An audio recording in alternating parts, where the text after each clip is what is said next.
मी जेव्हा व्यास गुफेतून बाहेर निघालो तेव्हाच आम्हाला रवीना टंडन सुद्धा दिसली तिकडेच। भारत का प्रथम गाव, ऍक्च्युली पहिले हे लास्ट विलेज बोलायचे पण नंतर याला प्रथम गाव म्हणून बोलतात। तर हे बघा वॉट अ कॅच, काय कॅच पकडली आम्ही। मोबाईल आता पडता पडता वाचला। बद्रीनाथ मंदिरात अगदी 5 मिनिटात दर्शन झालं आणि त्यानंतर आता वेळ होती ती इंडिया आणि चायनाच्या बॉर्डरवर असलेल्या भारतातलं पहिलं गाव म्हणून ओळख असलेल्या माना विलेजला भेट द्यायची। हे गाव बद्रीनाथ पासून फक्त 4 किलोमीटर अंतरावर आहे। नमस्कार मित्रांनो, मी आहे रोहित काळसेकर आणि तुमच्या सगळ्यांचं स्वागत आहे खादाड भटके YouTube चॅनल वरती। दो धाम यात्रा मधला हा आहे माझा 7वा दिवस आणि या 7व्या दिवशी आम्ही चाललेलो आहोत माना विलेज येथे। मी जिथे जिथे आपण लवकर आलो आणि लवकर ते एक आहे, पण आपण जिथे जिथे जातोय तिकडे VIP माणसं येत आहेत आणि त्याच्यामुळे पूर्ण आपला शेड्यूल डामाडोल होतोय। आता मी जस्ट बद्रीनाथ बाबांचं दर्शन घेतलं, त्याच्यानंतर आता चालू आहे माना विलेज, ज्याचा इतिहास महाभारताशी जुळलेला आहे। तर तो काय आहे सगळं ते सगळ्या गोष्टी त्या आपण सांगू।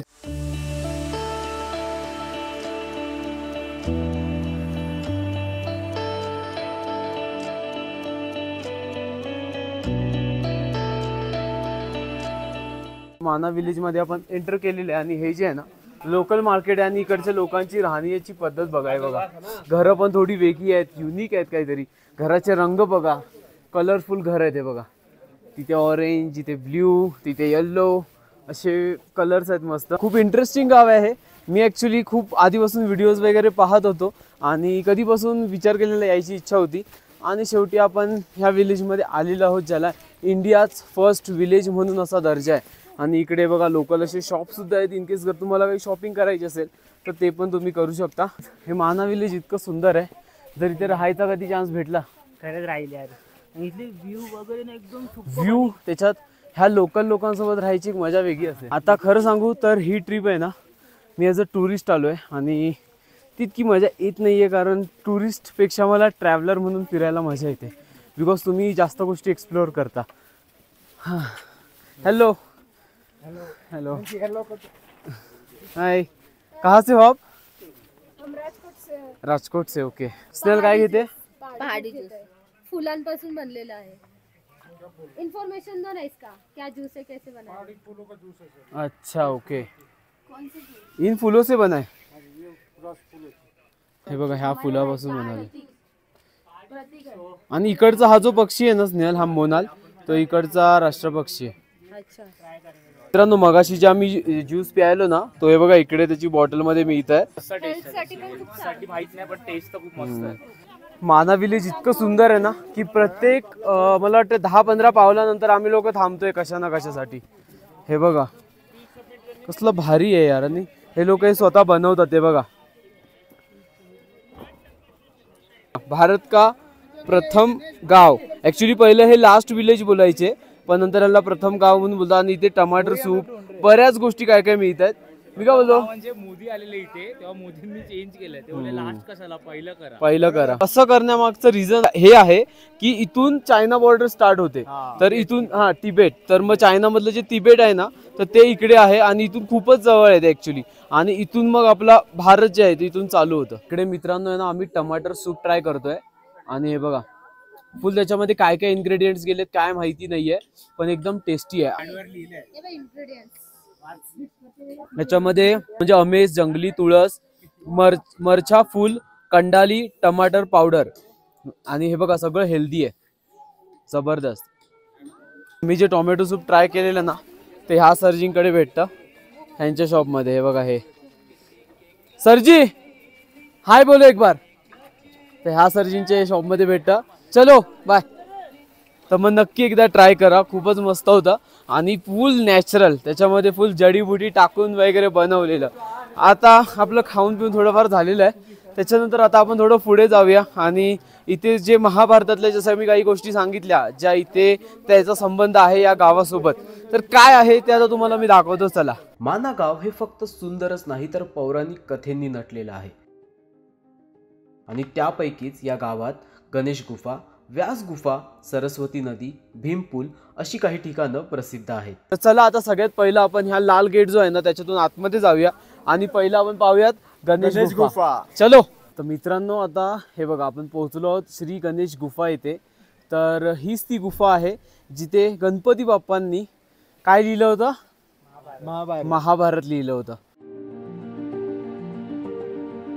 गणेश गुफा हे तेच ठिकाण आहे जिथे बसून गणपतीने महाभारत लिहिलं होतं.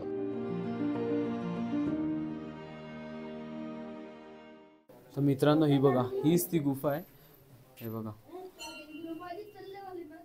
ही ती गुफा आहे जिथे असं म्हणतात भगवान गणपतींनी महाभारत लिहिलं होतं. गणेश गुफा पाहून झाल्यानंतर आम्ही निघालो व्यास गुफा पाहण्यासाठी. व्यास गुफाला जायच्या आधी आहे ना इथून हा व्ह्यू बघा काय दिसतोय, जबरदस्त एक नंबर. आणि तिथे पूर्ण ग्लेशियर्स आहेत.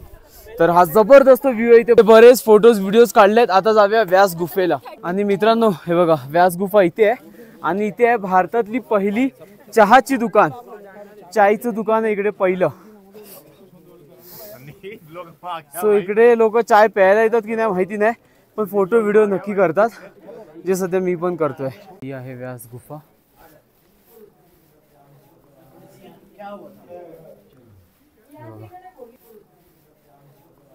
अशी मान्यता आहे की व्यास गुफा ही ती गुफा आहे जिथून महर्षी व्यास यांनी इथेच बसून गणपतीला महाभारत सांगितलं होतं.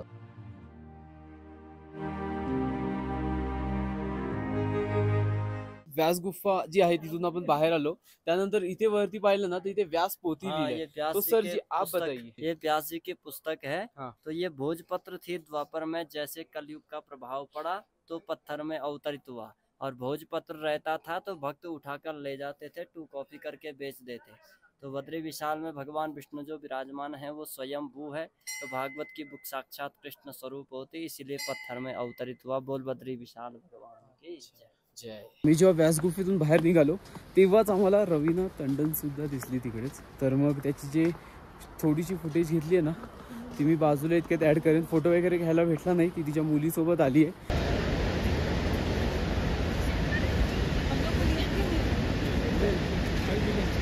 आता आम्ही पोहोचलो सरस्वती नदीच्या उगमाजवळ. सरस्वती नदीला आपण फक्त माना गावातूनच पाहू शकतो. त्यानंतर ती अदृश्य होते. कारण असं म्हणतात जेव्हा गणपती महाभारत लिहित होते तेव्हा सरस्वती नदी अतिशय जोरात आणि आवाज करत वाहत होती. तेव्हा गणेशजी नदीला म्हणाले, आवाजामुळे मला त्रास होत आहे, थोडा आवाज कमी कर. मात्र तरीही सरस्वती नदीने त्यांच्या बोलण्याकडे दुर्लक्ष केले आणि तेव्हा संतापून गणपतीने नदीला श्राप दिला आणि त्या घटनेपासून सरस्वती नदी अदृश्य झाली. आज त्याच ठिकाणी सरस्वती देवी मंदिरही आहे.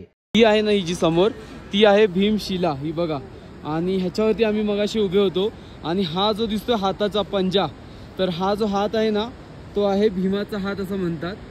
आणि हाच मार्गे 5 पांडव हे गेले होते स्वर्गाच्या द्वारे. त्याच्यानंतर ह्या मार्गे हे बघा इथून ते स्वर्गाच्या मार्गे गेले 5 पांडव. आणि बघा इथे लिहिलं आहे स्वर्गारोहण मार्ग करून. अशा प्रकारे आपलं माना विलेज एक्सप्लोर करून झालेला आहे. आता आहे ना हा व्हिडिओ इथेच संपवतोय. तुम्हाला माना विलेज कसं वाटलं, तुम्हाला हे उत्तराखंड कसं वाटलं मला नक्की सांगा. आणि उद्या आमचा प्रवास असणार आहे ऋषिकेशकडे. तर मग ऑलमोस्ट आता ही सिरीज आपली संपत आलेली आहे. तर कसं वाटली ही तुम्हाला सिरीज, माझी उत्तराखंड सिरीज, याच्यामध्ये आपण 2 धाम यात्रा केली. एक केदारनाथ, त्याच्यानंतर आपण दर्शन घेतलं बद्रीनाथला. सो एनिवेज हा व्हिडिओ इथे संपवतोय. व्हिडिओ आवडले तर लाईक करा, चॅनलवर नवीन असाल तर सबस्क्राईब करा. तर तोपर्यंत राम राम, धन्यवाद आणि भेटूया आपण पुढच्या प्रवासात.